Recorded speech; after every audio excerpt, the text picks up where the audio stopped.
여전히 지금 확진자가 한 400명대가 유지가 되고 있는 것 같아요. 그래도 아직은 사람들이 설마 내가 걸릴까? 이렇게 의식이 약화된 게 아닌가. 어디서 어디 갔다 와서 뭐지 파악이 안 되는 건 이거는 역학조사에 큰 애로점이 되는데 괜찮을 거야 라는 기대감도 좀 수반이 된 것 같아요. 내가 혹시 그럴 수도 있다라는 거에 대한 의식을 가지셔야 될 것 같아요. 사람들이 좀 지쳐서 이런 좀 개인 방역이 느슨해지지 않았나 이런 생각도 듭니다. 좀 방역 당국도 적극적으로 소통하고 정보를 알리는 게 또 중요할 것 같습니다.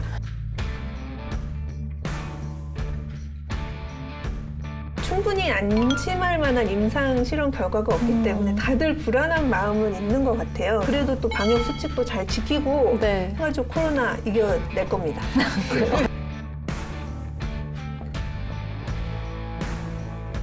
어디서 감염이 된지 모르는 원인 불명으로 이제 파악이 된 거예요. 잠깐의 방심으로 걸리는 게 아닌가 하는 게 제 생각이거든요. 진짜 심리적으로 느슨해지면 안 돼요.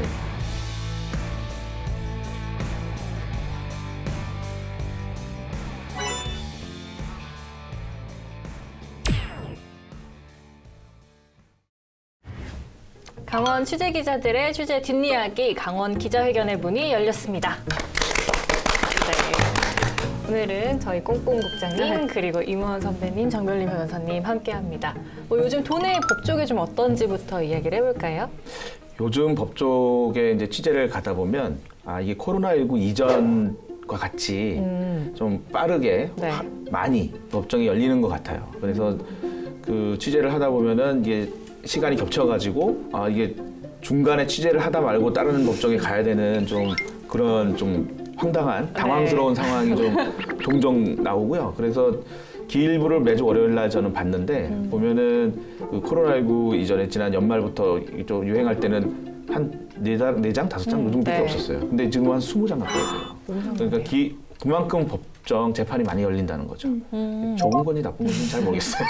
변호사님 어떠세요? 네, 맞아요. 지금 이제 코로나 심해지면서 12월, 1월, 2월 재판을 거의 못했거든요. 그때 좀 쉬었어요, 저도. 근데 그 못한 재판을 3월 달에 다 밀어놓은 거예요. 근데 3월 달은 지금은 좀 괜찮으니까 온갖 법정이 다 개정을 해가지고 하루에 뭐 재판이 뭐 5군데, 6군데 이렇게 있으면 막 변호사들 막 여기저기 뛰어다니기 엄청 바쁘고 그리고 또 얼마 전에 이제 동부구치소에서 대규모 확진 사태가 있었잖아요. 그래서 강원도는 비교적 안전한 좀 괜찮은 편이었어요. 근데 최근에 얼마 전에 이제 영월교도소에서 확진자가 나왔다는 얘기가 나왔고 그래서 그 교도소 접견 갈 때도 항상 KF94 마스크를 반드시 써야 되고 마스크 쓰지 않고 들어갈 수는 절대 없고요. 그리고 3단계로 체온 측정을 합니다. 교도소 정문에서 한 번 하고 이제 건물 본관 들어가서 한 번 하고 이제 철문 들어갈 때 또 한 번 해서 세 번을 이제 안전하다고 나와야지 들어갈 수 있고 접견할 때도 마스크를 절대 내리지 못하도록 다 보고 계세요. 그래서 저 얘기를 막 한참 하다 보면 답답하니까 조금 이렇게 손 대면 아예 안 되고 그래서 철저하게 관리를 하고 있어서 그래서 강원도 춘천 교도소 같은 경우도 비교적 안전하게 유지를 하고 있어요.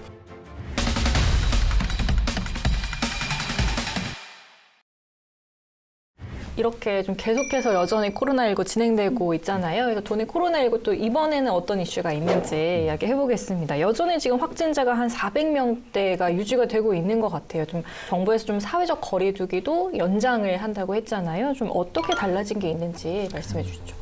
일단 이게 길어졌잖아요. 1년이 해를 넘게 지금 이어오면서 이제는 말씀하신 대로 뭐 재판이나 이런 것도 자연스럽게 이루어질 수 있게 완전 방역보다는 일상을 좀 보전하는 방역, 일상생활 속의 방역이 좀 더 강화되고 있는 것 같아요. 그래서 뭐 거리두기 단계도 좀 그런 거에 비중이 뒀었고 수도권 같은 경우에는 확진자가 많이 나오기 때문에 2단계가 2주 더 연장이 됐는데 강원도 같은 비수도권 지역 같은 경우에는 1.5단계가 2주 더 연장이 돼서 지금 4월 11일까지 1.5단계 단계가 유지하도록 그렇게 조치가 됐습니다. 네. 대신에 요즘에 다시 뭐 재확산이다 뭐 이런 이야기 나올 만큼 확진자가 좀 많이 늘어나고 있어서 그에 따른 단계는 뭐 그대로 유지가 되지만 조치들 지켜야 되는 수칙들은 좀 강화가 되기는 했어요. 그래서 뭐 저희가 거리두기와 상관없이 방역 수칙을 준수해야 되는 것들이 4가지 정도가 있었는데 이제 좀 늘어서 7가지 정도로 늘어났습니다. 뭐 말씀해 주신 교도관 뭐 수감자들뿐만 아니라 마스크 착용, 뭐 출입 명부 작성, 그다음에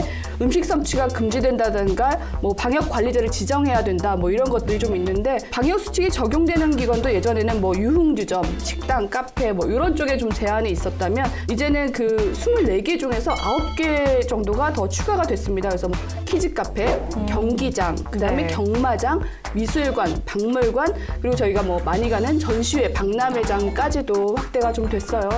이들 같은 경우에는 뭐 방역 관리자를 지정해서 의무적으로 준수가 돼야 되고 음식물 섭취도 절대로 할 수 없게 되고 그리고 저희가 예전에는 여러 명이 같이 가면 대표로 한 명만 뭐 출입 명부를 작성한다거나 이런 경우들도 있었잖아요. 근데 모두 이제 각자의 출입 명부를 네. 다 작성해야 되는 것들 이런 것들이 이제 좀 강화가 됐습니다. 그리고 뭐 조치가 다양해졌기 때문에 준비를 해야 되는 것들이 있어요. 뭐 일부 방역 관리자를 지정하지 않았던 지역들도 있고 해서 계도 기간을 좀 주기로 해서 이번 주까지는 일단 4일까지는 계도 기간이 운영이 되고 그 이후에는 방역 수칙을 어기게 되면 이제 과태료 10만 원 정도의 과태료가 부과되거나 이런 행정명 조치가 내려질 수 있다고 하네요. 지금 또 강원도 확진자들은 계속해서 나오고 그렇죠. 있는 상황이잖아요. 좀 그렇죠. 어떤 도내 코로나19 확진자 상황 좀 설명해 주시죠. 이게 방금 말씀하신 대로 400명대, 때로는 많게는 500명대까지 올라가고 막 그러는데 그거의 추세에 맞게 강원도도 좀 많아졌어요. 지난 주말 같은 경우에는 금, 토, 일, 사흘간 61명이나 네. 나왔는데요. 그 중에 54명이 네. 거의 뭐 9명, 10명 중 9명 가까이가 어디서 감염이 된지 모르는 원인 불명으로 이제 네. 파악이 된 거예요. 그러니까 동해, 속초, 양양, 강릉 요 4지역에서 한 40명, 50명 정도 나왔는데 전원이 원인 불명 확진자예요. 그러니까 어디서 어디 갔다 와서 뭐지 파악이 안 되는 건 이거는 역학조사에 큰 애로점이 되는데 그래서 나온 게 방금 말한 누구누구 왜 일명이라고 쓰면 안 되는 그런 조치가 뒤따른 것 같아요. 근데 이제 전 국민에게 지금 백신이 이제 차차 접종이 되고 있는데 그런 상황에 맞춰서 지금 조금 의식이 약화된 게 아닌가. 그래서 좀 내가 갈 때 안 갈 때 이제 외지로 많이 가고 타 지역도 많이 가는 게 이제 예전보다는 좀 제한이 덜해졌는데 심리적 네. 제한이 그걸 다시 좀 다잡아야 되는 그런 시기가 된 게 아닌가 싶습니다. 네, 맞습니다. 그리고 또 뭐 최근 원주나 동해 같은 데는 같은 식당에서 다른 테이블에 먹고 있던 사람들도 확진되는 그런 사례들도 나오고 있잖아요. 좀 거리두기가 좀 계속 이어지면서 사람들이 좀 지쳐서 이런 좀 개인 방역이 느슨해지지 않았나 이런 생각도 듭니다. 좀 어떻게 보고 계신지 좀 말씀해 주실까요? 이제 백신이 접종이 시작이 되면서 이제 됐다. 그리고 지금 언론이나 이제 매체를 이렇게 보면은 우리나라가 지금 400명대 나오고 있지만 이 정도 수준이 해외 사례를 봤을 때는 상당히 적은 편이다라는 그게 이제 이슈가 계속 나와요. 그러니까 그런 거를 믿는 사람들은 느슨하게 되죠. 그러니까 심리적으로 이제 마스크만 쓰면 뭐 큰 문제 없다 이런 생각을 하게 되는데 확진자들은 아마 그런 잠깐의 방심으로 걸리는 게 아닌가 하는 게 제 생각이거든요. 그러니까 네. 지금 진짜 심리적으로 느슨해지면 안 될 그런 시기인 것 같습니다. 이제는 괜찮을 거야라는 기대감도 좀 수반이 된 것 같아요. 그 영향들 때문에 저희 또 가끔 이제 주말 되면 쓱 나가볼까라는 욕구가 생겨서 나가보면 약간 느슨해졌다는 생각이 많이 들어요. 거리에서도 먹고 다니면서 이제 마스크를 내릴 수밖에 없는 턱걸이라고 턱마스크라고 네, 하더라고요. 네, 턱스크라고 해서 음식을 드시면서 걸어다니는 행위들도 많이 있고 그런 것들을 보면 확실히 저는 좀 이게 안전의식이 조금 떨어졌구나. 오래되면서 느슨해졌구나라는 느낌이 들고 지금 속초나 동해에 많이 생기고 있잖아요. 네. 속초 같은 경우에 최근에 전수검사 진행을 했었잖아요. 전수검사를 했을 때 무증상자가 34명이 발견이 됐었대요. 네. 그게 이제 뭐 길지도 않았습니다. 뭐 18일부터 24일까지 진행이 됐었다고 하는데 많은 시민을 대상으로 했고 많이 참여를 다행히 해주셔서 뭐 추가 확산을 막았다고는 하지만 이 34명이 무증상자였기 때문에 언제 어디서 누구를 만나고 이게 새로운 감염 경로가 되고 전파자가 됐을 줄은 몰랐다는 거죠. 그래서 그런 거에 대해서 일단은 아직은 정말 그 안전의식 중요하고 내가 혹시 그럴 수도 있다라는 거에 대한 의식을 가지셔야 될 것 같아요.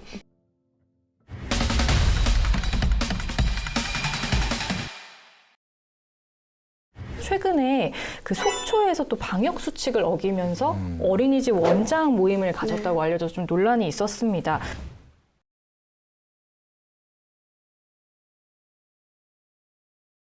뭐 속초의 한 카페에서 어린이집 원장을 포함한 여러 사람들이 5인 이상 사적 모임 이 집합금지 위반을 했다. 이것과 관련해가지고 이게 진짜로 위반을 한 게 확인이 된다면 행정 처분은 좀 어떻게 되는 걸까요? 네, 일단 이제 사적 모임 이제 4명까지만 허용을 하고 5명 이상은 안 되죠. 이 사적 모임은 뭐 동창회, 동호회, 야유회, 뭐 워크숍, 집들이, 뭐 직장 회식, 뭐 이렇게 또 기타 이와 성격이 비슷한 모든 유사한 모임을 포함을 하는데요. 위반을 했을 경우에는 사업자하고 이용자 모두 감염병 예방 및 관리에 관한 법률에 따라서 행정 처분을 받게 됩니다. 네. 이용자한테는 10만 원 이하의 과태료가 부과되고요. 운영자에게는 300만 원 이하 과태료가 부과됩니다. 또 운영자에게는 시설 폐쇄나 운영 중단 등 조치가 내려질 수도 있고 또 이게 또 벌금형까지도 규정이 되고 있어서 300만 원 이하 벌금형에 처해질 수도 있고 이렇게 이제 사적 모임을 유지를 해서 확진이 됐을 경우에는 또 구상권 청구로 이제 네. 치료 비용이라든지 재반 비용을 모두 다 구상권 청구 당할 수 있죠. 근데 지금 많이들 이렇게 과태료 처분하고 있어요. 하고 있고 다 이제 잘못했으니까 과태료 내고는 있는데 그래도 아직은 사람들이 설마 네. 내가 걸릴까? 이렇게 그렇죠. 좀 아니라는 생각 하셔가지고 좀 위반 사항이 좀 많이 일어나고 있는 것 같습니다. 뭐 그런 것 같아요. 그 가장 많이 확진자가 나왔던 어린이집에 관련은 없대요. 지금 모인 원장님들의 그 모임에 관련은 없는데 이분들이 뭐 지역에 있는 어린이집 연합회에서 주최를 했다. 아니면 속초시가 주최를 했다. 이런 논란들도 있어요. 그래서 사실상 뭐 가장 먼저 나서서 방역수칙을 지켜야 되고 그렇죠. 그다음에 이걸 무관용 원칙을 준수하고 있다는 것까지 알고 있어야 되는 기관 단체에서 이걸 주최했을지도 모른다는 논란이 있기 때문에 이거에 네. 대해서는 좀 더 명백한 검증이 필요하긴 한 것 같아요. 네.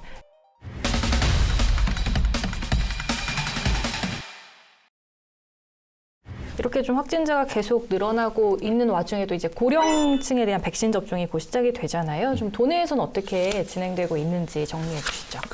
이 강원 기자회견 오늘 이제 방송이 방영되는 4월이면은 이제 일반 국민을 대상으로 이제 네. 시작이 되죠. 근데 이제 고령층부터 75세 이상 일반 국민부터 이제 시작을 하는데 그리고 65세 이상 중에서는 투석 환자나 뭐 특수교육, 장애 보육 및 보건교사, 사회필수 인력 등 39만 6천 명이 이제 접종 대상입니다. 네. 코로나19 예방접종 단계 2단계인데요. 그러니까 1단계는 우리 방역 치료 필수 요원 했잖아요. 그리고 3단계는 7월부터 되거든요. 그러니까 네. 4, 5, 6, 3개월 동안 이루어지는 2단계의 징검다리 조치이고요. 그래서 보면은 대부분 지금까지 파악된 바로는 90% 이상의 이제 고령층들이 동의를 접종을 받겠다고 이렇게 한 상태입니다. 네, 근데 어르신들 중에서도 좀 불안해서 못 맞겠다, 빨리 맞고 싶다 분도 계시고 여러 좀 반응들이 있는 것 같은데 뭐 어떤 상황일까요? 아마 최근에 불거진 그 아스트라제네카 백신에 대한 네. 혈전 논란이 가장 큰 원인 그렇죠. 중에 하나인 것 같아요. 지금 네. 혈전이라는 게 피가 굳어지는 덩어리를 말하는 거거든요. 네. 근데 혈전 중에 이제 혈전으로 혈관이 막히는 현상이 가장 주된 증상이라고는 하는데 이 논란의 결론부터 말씀을 드리자면 세계보건기구 그리고 유럽의 의약품청 그리고 국내 예방접종 전문위원회에서도 그 아스트라제네카 백신하고 혈전 생성 간의 연관성은 없다고 밝혔습니다. 즉 저희가 갖고 있는 논란이나 우려들에 대해서는 크게 걱정할 부분은 아니다. 연관성이 없다라는 건데 사실 아무리 전문가들이 그렇게 얘기하셔도 네. 어르신들 사이에서 돌아가는 그거를 무시할 수는 없더라고요. 그 어르신들이 뭐 누가 이렇게 돼서 혈전이 생겼다더라, 뭐 했다더라, 어디에서 이렇게 나왔다더라 이게 더 가깝게 들리시나 봐요. 실제로 네 그거에 대한 불안성이 굉장히 많이 커졌습니다. 그 부작용이다, 뭐 이런 논란이 이어지면서 뭐 만성적인 질환이 있으신 분들 같은 경우에는 나는 추세를 좀 지켜보겠다, 뭐 네. 이런 경우들이 좀 많이 생기시는 것 같아요.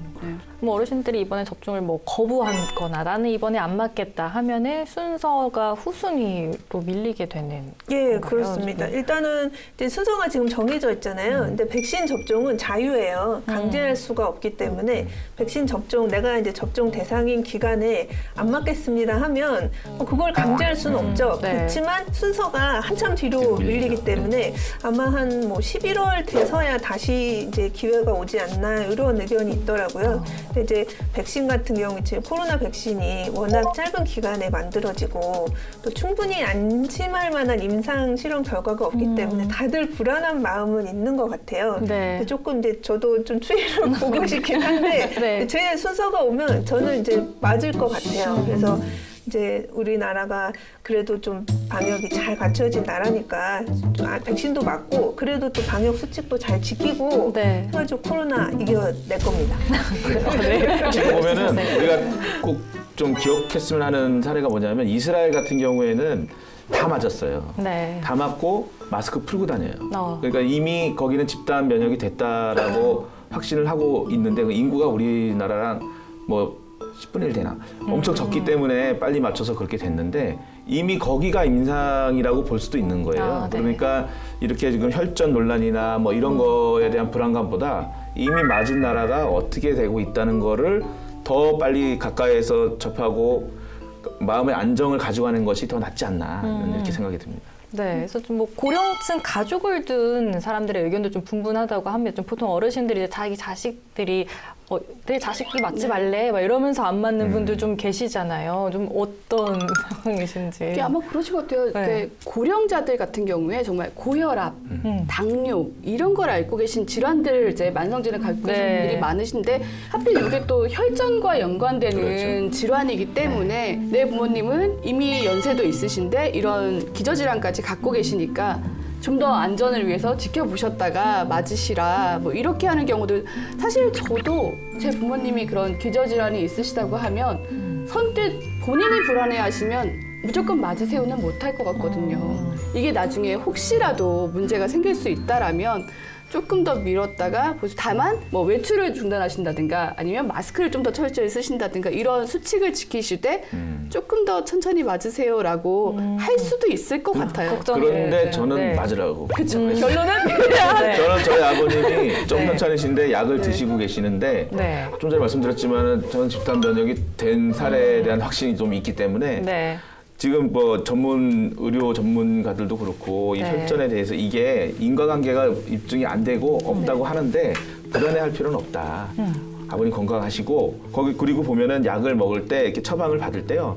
지금 혹시 이제 내가 백신을 맞으려 그러는데 혹시 뭐 겹쳐서 우려가 되는 약이 있느냐 그러면 빼줘요. 그러니까 요 성분은 혹시라도 겹쳐서 뭐 그럴 수 있으니까 요건 빼세요라고 의사하고 약사가 다 처방을 해주니까 네. 걱정하지 말고 묻고서 그렇게 그 약을 조제받아가지고 먹으면서 맞으면 되지 않을까 네. 생각이 듭니다. 지금 농촌 같은 경우는 이장님들이 마을을 돌아다니면서 어르신들한테 동의서를 받고 있는데 애로사항이 좀 많다고 합니다. 이렇게 이장님들이 그 동의서를 받으러 갔는데 본인이 의사도 아닌데 내가 이 약 먹고 네. 있는데 백신을 맞아도 돼? 막 이런 걸 물어보기도 하시고 어차피 경로당 문 닫아서 나갈 일도 없는데 뭐 백신 꼭 맞아야 되나 막 이렇게 해서 이장님들도 좀 많이 중간에서 힘들다고 그러게요. 하시더라고요. 의료적인 설명을 해드리는 어려움도 있고 그리고 이제 고령자이신 분들이니까 본인의 주민번호나 전화번호를 모르시거나 아, 작성을 네네. 하실 수 없으신 경우도 있고 자필로 해야 된대요. 이게 또 자필 사인과 이런 것들이 필요한데 그게 이제 좀 힘드신 경우들도 있고 해서